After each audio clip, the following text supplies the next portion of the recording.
Spellbreak went from 5 million concurrent players in 2020 to turning off its servers in 2022.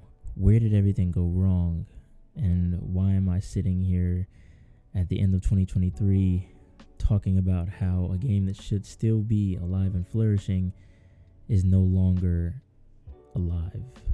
When I first heard about Spellbreak, I was very excited to play it. It was different than any other battle royale I had played, different from any other game I had played. I was more of a COD and Fortnite player, and this game got me out of the mainstream and the smaller developer titles. I played it a bit before release, and I had made the decision to make content around this game. The big content creator for this game was Marcus, aka Apostle, with a few more smaller creators like OP, Willy Will, and Crashy. With this release in September 2020, Spellbreak put a breath of fresh air in an already saturated game genre. You had games like PUBG and Fortnite, like I mentioned before, that ruled the space, and every dev team and their mom was trying to make battle royales. The release was a success, the biggest a small team in Proletariat had ever seen, hitting more than 5,000 concurrent players on Steam charts and more than 5 million players in just 3 weeks. But what went wrong, and why did it all come crumbling down? From a player's perspective, everything wasn't always sunshine and rainbows. The player gap between new players and veterans was way too big. A good player could wipe a decent amount of players in a lobby, and a great player would dominate the whole game. A battle royale didn't help this, as it is very unforgiving. Later they added new game modes such as Class and Dominion, but by then it was too late and most of the game's momentum had gone.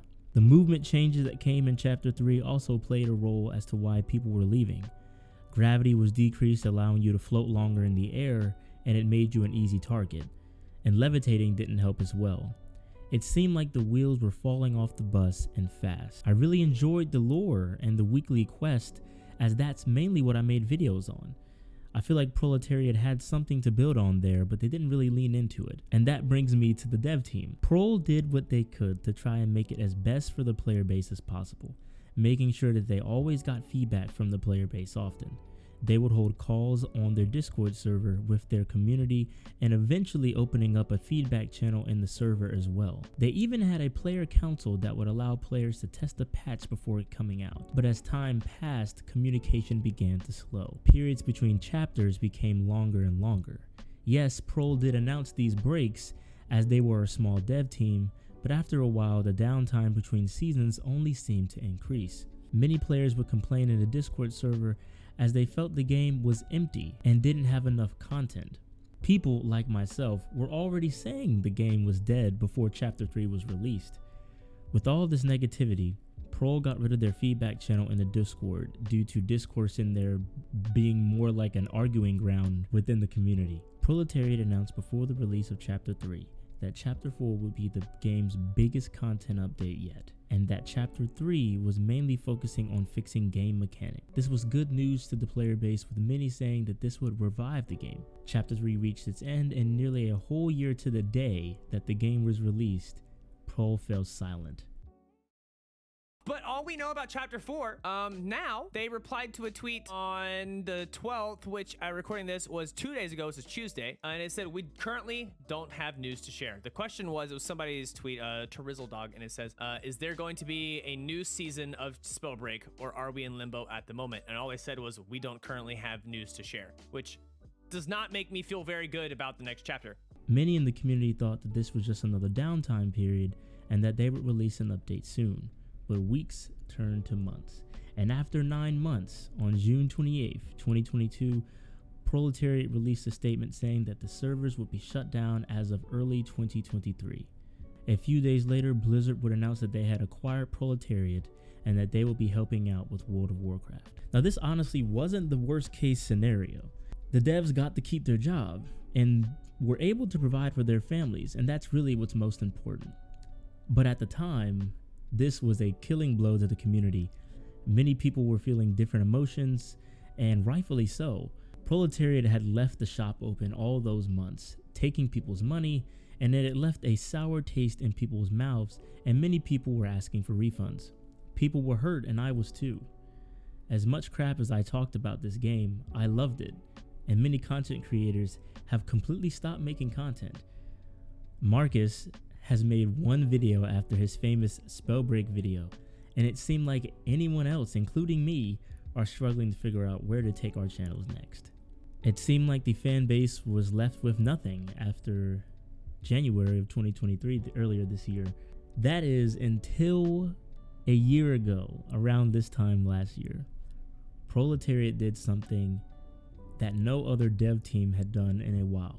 They released a community version of the game free to everyone. You can download it and play with others right now, with every skin and every asset completely unlocked. Although Pro had left a sour taste in people's mouths, I feel like this was a very redeeming thing to do for the community that they had built. Although I won't be playing it myself, I have seen other creators playing it and it makes me very happy. I waited 1.5 years to make this video, and now that the dust has settled, I feel like this was an appropriate time to do it. I want to thank Proletariat for making an awesome game. And I want to thank the community for watching my videos and going on this journey with me. I still don't know where I'm going to take this channel, but hopefully I'll find somewhere. Spellbreak gave my channel purpose. I was able to make videos, give people a reason to tune in to my channel among all of the other creators that were making videos about this game. I know and I feel your pain, I feel your struggle, and I feel the community struggle that the game is dead and that the game will not be coming back, nothing will be added. I feel for you. I've had plenty of time to think about this, plenty of time, and all I can say is thank you. I know that the game will not be coming back. I know that hopefully maybe one day there might be a Spellbreak 2. I don't know. But I am happy that I was able to be part of this. I was able to be a part of something that made a difference in people's lives. And I'm glad. I'm happy. And I hope you guys are too. If you guys enjoyed, please leave a like. I usually don't make videos like this. And maybe consider subscribing if you want to see where I go with this channel. Hopefully I'll find another game like Spellbreak and I can get into a small community and we grow and we see the game flourish and turn into something bigger. But until then, I will be here and I will be doing what I can when I can. And I appreciate anyone that has stayed through this with me, has stayed here and has followed me through me taking a long break of not uploading any videos. I appreciate it. And that's about it. I will talk to you guys later. Peace.